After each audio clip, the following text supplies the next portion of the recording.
The Winter Tree by Georgina Lewis. Read by Jill Greenacre. Chapter 12. The Bird. The smoky room swung round me several times, then stabilised. I realised Perrin was staring at me with alarm and offering me a cigarette. "Have one, Ab," he was saying. "You've got an awful green. Have one, it'll help you." I gasped and shook my head. "I never have, Perrin. I'd be sick." "Have one," he said firmly. So I took one, and he struck a match and held it out to me. "I didn't know you smoked," I said faintly through the haze. "Mother wouldn't like it." "Mother," he said. "What's she got to do with it? Here, are you all right now? Drag on it, Ab. Go on." I took a nervous puff. It didn't do much, but it helped to still my trembling hands. When I could speak again, I looked at him scornfully. "You're wrong, Perrin. You're very, very wrong. You couldn't be more wrong." "Couldn't I?" He faced me across the table, arms before him. "It's what Dave thinks. He wanted me to ask you. He said you'd know the truth of it." "Well, it's a dreadful lie," I told him angrily. "And David, of all people, should know. Why didn't he ask me himself anyway?" "Hush," said Perrin urgently. "People will hear you." "I don't care," I whispered fiercely. "Oh, Perrin, you shouldn't judge Hester by Jennifer's standards." I broke off, biting my lips hard. His eyes were glittering. "Look, I'm sorry, Perrin, but it's true. Just because you and Jennifer—" "Go on." "Well, just because you and Jen don't... Well, just because you and Jen don't... You and Jen did..." He was watching me with half-closed eyes. Between the lids, his eyes were like ice. He moved his hands towards a cigarette packet. "Yes, all right, I asked for that, didn't I?" He took a cigarette and slowly applied a match to it. "Look, Abby, let's get one thing straight. David thinks the baby's not his. I wouldn't know. He asked me to try and find the truth. From me. Yes, from you. He reckoned you'd be honest at least and give a straight answer. There's something going on that Dave can't make out, and he took the obvious way out of it, that the baby isn't his. Hell, Abby, any chap would." A curious feeling gradually stole over me. A feeling that in this seemingly well-ordered world, two people seeing the same situation could see it quite differently, and maybe both could be quite wrong. "But why?" I asked him. "Why on earth should it be Joseph's baby?" "Because, my holy little sister, Joseph Tregowan's been soft on that girl for years. Any fool can see that, and don't tell me you didn't know that." "Oh yes," I said wearily, "that much I did know at least." "Good," he said. "We've got something straight then, haven't we? Do she know the chap loves her?" "No." "How does she feel about him?" I shrugged, not knowing what to answer. I felt a strange reluctance to talk about Hester at all, and even more reluctant to talk about Joseph. Perrin peered shrewdly at me. "Here, you're not gone on him, are you, Ab?" "No," I said crossly, "of course not." "Who is it then? Who've you got your eye on?" "Oh, Perrin, don't," I said impatiently. "There's nobody I want, not yet. There's more to life than falling in love with people all the time." "Who said anything about falling in love? You got to get married sometime. You're a nice-looking girl, Ab. How come you haven't found anyone yet? Drink your tea and smoke properly. Fiddling around with it, you are. Take a good drag." "Won't you be late for work?" I asked him.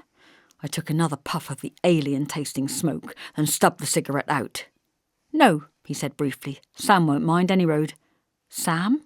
"Jen's dad. You haven't answered my question." "What question?" "How come you aren't courting?" I shrugged. "I suppose you never meet anyone new, really, do you? You want to leave home, Ab. Get yourself a job somewhere." "I've got a job," I told him. "What, that old shop? That's not what I call a job. No, you want to get yourself a proper job up country somewhere or in town. Learn to type or go nursing or whatever girls do." "I'm perfectly happy at home, thank you," I said. "And anyway, I'm needed there, what with Mother being so poorly and Lissy still at school." "Oh, you've got to break away sometime. You can't stay at home forever. You want to get yourself a husband and a little family of your own. It's what it's all about, Ab." "What is?" "Oh, I don't know. Life. Having your own kids, bringing them up, seeing them grow into new people, getting a little place of your own, working for them, putting the food into their little gobs, seeing them toddling about and calling out, 'Dad,' to you. That's the whole point of it all, Ab. If you don't marry and have little uns, you go to the grave alone. Have kids, and you leave some of yourself behind. I'll tell you something, Ab, something I wouldn't want to tell no one else but Jen. I'm really dead chuffed about this kid of mine. So's Jen. We're going to have a little lad and call him Andrew or Philip. And when he's old enough, he's going to learn to ring. And he'll be bright, Ab. He'll be the youngest kid in the country to ring a full peal. You'll see. We'll have his name up on a board in the tower before he's 8. Poor little chap. First peal at 5, I suppose it'll say, will it? He grinned sheepishly at me. No. First peal of spliced surprise while still in nappies. You're laughing at me, Ab, but I'll tell you this. This kid of mine's going to be something special. You'll wait and see. Then after a bit, we'll have a little girl who looks like Jen. And when she's grown a bit, she can help look after the next one. You've got it all planned, haven't you, Perrin? Well, you've got to, haven't you? He said offhandedly. He pushed his cup away. Come on, I'd better get you to Hester's. Time's getting on. Don't mention nothing about my kid to them at home, will you? Sorry to spring it all on you, Ab. It's been a bit of a shock. I shrugged and we stood up. It's all right, I said. I feel I've got to know you better in half an hour than I've done in nearly 18 years. He grinned at me. We haven't spoken much really for years, have we? I'm glad we had this chat. I'm glad it's Dave's baby too, for his sake. You're a nice kid, Abby. Kid, I said. I'm nearly 20, older than you. A kid, he said. A 20-year-old kid. I felt as if I'd grown up in an hour. He dropped me off in Hester's narrow little street and handed me the suitcase. Are you coming in? I asked him. No, I won't come in. He nodded towards the house. This one, is it? Give my regards to Dave. And Hester? He gave me a sideways look through the goggles. Oh, all right. And Hester too, if it makes you happy. Shall I say anything if he asks me? He won't ask you. Not old Dave. I'll see him next week anyway. I'll tell him what you said. Thanks for the tea, Perrin, and the lift. He winked and gave me a shy grin. Pleasure. Give my regards to Jennifer. I want to meet her soon. He gave me a brief wave and the engine sprang into life. Then he was off in a cloud of smoke into the cold morning, and I knocked on Hester's door. David opened it this time. He held out his hand and shook mine warmly. Hello, Abigail. My, this is a surprise. A suitcase too. Does that mean you can stay with us for a day or two? If you'll have me, I said, shaking his hand. He was wearing red slippers on his feet with odd socks. He looked tired, slightly drawn, but sincere as ever, as if he'd been taking lessons in charm. He stood aside and waved me into the little room. It looked exactly the same as before, just as painfully clean. Hester, called David, come here. You've got a visitor. A woman came through the kitchen doorway with a cloth in her hands. A small, thin woman with an enormous swollen mound of stomach and marigold-coloured hair scraped back into a band at the back of her head. Her face filled with colour when she saw me, and she held out trembling hands. Oh, Abby, she cried, you have come. I didn't really think you'd be able to. Hello, Hester, I said, staring at her. I found it difficult to believe the change that advanced pregnancy had made in her. Of course I came. You asked me to. We're very grateful, Abigail, David was saying. Hester has missed you a lot. I've been a little worried about her lately. It would be marvellous if you really can stay for a few days. His voice was warm and charming, the voice I remembered from the wedding. Hester was still staring at me in apparent disbelief. The ghost of a smile fled across her face. Can you really stay, Abby? She was saying. Can they manage without you at home? Oh, is this really true? What about poor Auntie Susan being in bed? Can Lizzie cope on her own? I brought a suitcase with some things in it, I told them. I can stay for as long as you need me to. Oh, that's wonderful, she said. And indeed she did look overjoyed. David seemed genuinely sincere this time. He shook my hand again several times, and I thought suddenly how nice he might really be under the surface charm. Oh, Abby, this is all so marvellous, Hester said. I can't believe it. You're really here again. You're not going to rush away tonight either. How did you get here so early? David hasn't even left yet.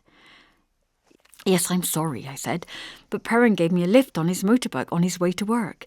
It was too good a chance to miss. Perrin did. How is dear Perrin? He's working in a baker's, isn't he? And didn't you tell me in a letter that he had a girlfriend too? What's her name? What she's like? Have you met her? Oh, Abby, it seems ages since you came last time. How I've longed to hear all the news from home. How long can you stay? Really? More than a week? That's wonderful, marvellous. How's Auntie Susan? How's Uncle Garfield? How's his violin? And dear Lissy and little Thomas? David dear, is there tea for Abby? He nodded and said yes, and gave me a warm smile, almost like relief. Hester took me upstairs. She went ahead of me, her slight body mounting the narrow staircase with effort. Beside us, as we ascended, the dull beige wallpaper was covered with sprigs of faded yellow roses, peeling and scratched here and there above the skirting. Forget-me-nots covered the walls of the landing. Hester led me into a tiny bedroom, cold, austere, and also painfully clean. I've had it ready for weeks, she said, ever since Auntie wrote and said she would come over, but I'd much rather have you really, although don't tell her. Will you be all right in here? I looked round the tiny room, at its narrow bed and chest of drawers. Lovely, I said. I'll be fine. It's nice and clean, she said proudly. I cleaned it again yesterday. There's no dust, you see. You needn't worry. Worry, bless you. I'm not likely to worry about a few specks of dust here and there. I'm not used to such spotlessness at home, Esther. You'll spoil me for going back. You must spend all your time cleaning. She nodded. Yes, I do. It helps. Suddenly the tight little smile was back. Oh dear, I said. What's wrong, Hester? There were footsteps on the stairs. David came in with a tray. He glanced quickly from one to the other of us and then said lightly, I thought you'd like the tea up here. He edged the tray carefully onto the chest of drawers, then looked at his watch. He kissed Hester lightly on the cheek. I must go, or I'll be late. I'll see you tonight, Abigail. Take care of her for me. When he had gone, I looked at Hester. He seems happy. I handed her a cup of tea. Yes, she said tonelessly, he's good at that. Her mood of swift joy at seeing me seemed to be evaporating. There was a little silence. I looked down at the cup in my hands. We sipped for a while in silence. How's the baby? I asked her at length. Oh, well enough, I imagine. It kicks a lot at night. I have trouble sleeping. I thought for a long time that it was dead, she said with a curious detachment. Mother says they do go quiet just before the birth, I told her brightly. She gave me a faint smile as if to acknowledge my attempt at reassurance and shrugged lightly. It doesn't really matter. I didn't want a baby anyway. Hester, how can you say such a dreadful thing? Your own baby, Hester. Of course you want it. Oh, I expect I might like it when it gets here, she said. But then I don't really know, do I? I might hate it. I didn't ask for it to come. It just happened to me without my permission. Things do seem to do that, don't they? Have you noticed? Or perhaps they don't to you. I know what. If I don't like it when it comes, I'll give it to you, Abby. She got up laboriously and crossed over to the window. She stood looking out with her back to me. What a cold, cold world. I think I like winter best of all. It doesn't pretend to be anything it isn't. How do you mean, Hester? She shrugged. The summer's nice when it pretends to be hot and sunny and kind, but with winter you know what's really there. I put my cup back on the tray and hers too. She heard me put them down and turned to face me. Oh, Abby, you sounded so like Auntie Susan. I didn't say anything. No, you didn't need to. You just put down those cups with a sort of disapproving noise which told me exactly what you thought of me. How do you like her letters, all her advice? She laughed a little, but the laughter did not reach her eyes. Dear Auntie, food and babies, her great passions in life. And jam too, I reminded her. She chuckled more naturally this time. Dear Abby, how happy you all made me at home. So you're still homesick, Hester? She nodded with her back to me. Oh, David's very good to me, Abby. Very, very good to me. He seems to love me very much. I really don't know why. But you're not happy. She turned and gave me the little tight smile. What is happy? Is anyone ever really happy? I suppose so, I said. I know I am, most of the time anyway. It's sort of peace, contentment with what you have and what you're doing. Like when we were younger. Oh, yes, I felt quite peaceful then, I suppose. I used to go and sit in the churchyard under the trees, watching those great free birds coming and going in the sky. How I used to envy them. How I wanted to be one of them. Do you remember Jackie? I wondered if he's still up there now. But that was years ago, I said. Do you remember the day we went up in the tower after blackberrying? She asked me. She turned again to the window, her hands upon the sill. I don't think I've ever been happy since that day. I shivered. Oh, poor Abby, she said, suddenly contrite, turning back to me. I'm sorry. I forgot you feel the cold up here. I'll take you downstairs by the fire. You'll get warm again then. We'll make ourselves another cup of tea. Have you had breakfast? Would you like some porridge? I'm so sorry. I forgot how cold it is for you up here. I asked her curiously, Don't you feel the cold, Hester? Me? She smiled softly to herself. Oh yes, I quite like the feeling. I forget that other people don't. It makes me feel nice and real. She brightened. Oh, Abby, I'm so glad you came. Now, we'll go downstairs. I've got lots and lots of questions to ask you about home. The vicar now, is he well? And Mrs. Vicar. Remember how Perrin used to call her Mrs. Vicar when he was little? We'll have some more tea, and then you can sit by the fire and tell me all about everything and everybody in Lanisik. Going down the stairs with the tray in my hands, hearing her happy voice, her laughter and her chatter, I could almost have believed that there was nothing wrong.